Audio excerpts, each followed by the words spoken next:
Hi, my name is Pastor Hal York, and welcome to Truth in the Trenches. Today we're going to be Proverbs chapter 14, verse 10.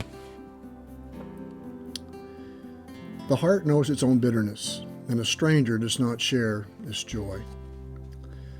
When I was growing up, there used to be a sports show on TV with ABC Wide World of Sports, and it used to begin with the program with a series of clips showing what they described as the thrill of victory and the agony of defeat, the two extremes in sports.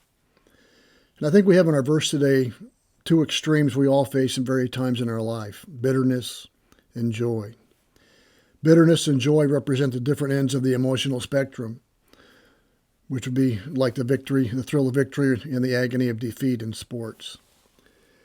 But here the heart, which is the seat of the will, is the seat of our desires, our likes and our dislikes.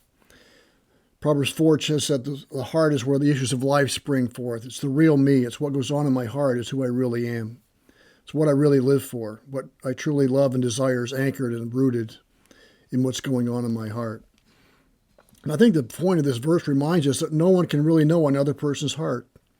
The reality is sometimes we don't even know our own heart. Jeremiah says that the heart is deceitful and desperately wicked. Who can know it? Sometimes it's very hard to express what we're feeling deep down in our hearts, isn't it? Sometimes it's very hard to put into words, and even when we manage to do so, people often still don't appreciate the depth of our hurt. Often our emotions and deep-seated feelings are complicated, they're multifaceted, complex, and hard to explain. And sometimes we don't explain them because we can't even understand them ourselves. And this goes with joy as well. It might be easier for an onlooker to guess why someone is experiencing joy than it is to understand their bitterness, but even then, the reasons for someone's joy can be sometimes hard to pinpoint. And so the purpose of this verse is this, or the point is this. For the one who's experiencing deep bitterness or sadness or some sort of joy, in either case, we need to appreciate and be prepared to be misunderstood. Expect to be misunderstood. Not overreact when we're misunderstood. People are probably not going to understand your hurt, your bitterness, and be prepared to accept being misunderstood. Remember Hannah, 1 Samuel chapter 1? She was barren without a child, and she was very upset by it. She was mourning over the fact that she could not bear children. But her husband just didn't get it. He said, "Am I not a friend? Am I not all that you need?" He didn't understand her heartache and not being able to bear children. Even her priest Eli didn't get it either. They could not enter into her pain or her disappointment. And when the Lord answered her prayer, as he did, she dedicated Samuel to the temple. And when he was weaned, and I don't think they probably understood the joy that she received of being able to do that for the Lord as well.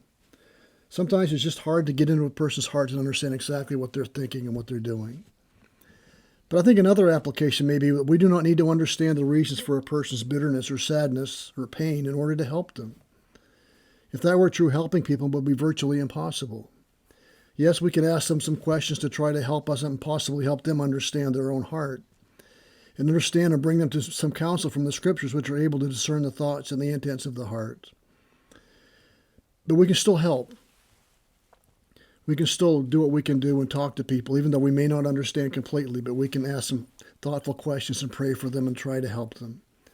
But I think this verse also cautions us about evaluating people only from an outward appearance.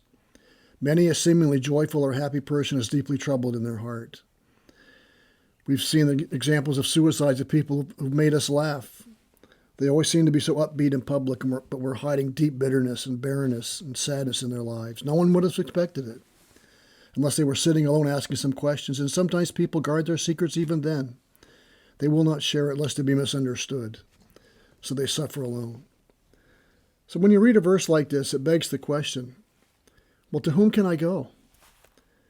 I talk to people, but they just don't seem to get me. They don't understand me.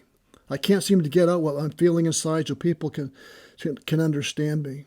I know they mean well, but I can tell by their counsel they don't understand what's really going on in my heart.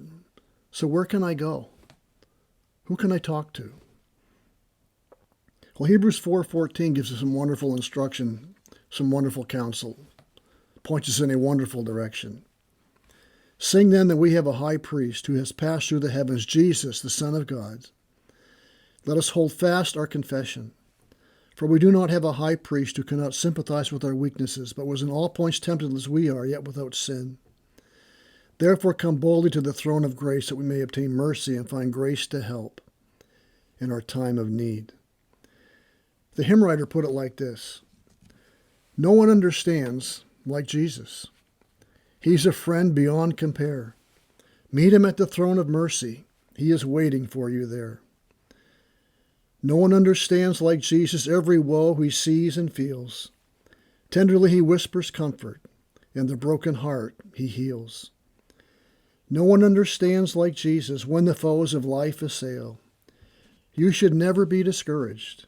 Jesus cares and will not fail.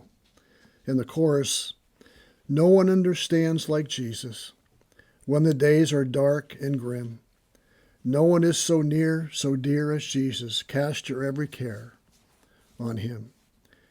Peter says to cast all our care upon him, upon Jesus Christ, because he cares for you. A heart knows his own bitterness, and a stranger does not share its joy, but Jesus understands. And we can always go to him, and he will understand us perfectly, because he knows our heart better than we know it ourselves. He knows what's going on in your life, and he understands, and he will help. And he will come and bring Scripture to bear in your life, and he'll come along as a comforter and comfort you and strengthen you in your heart.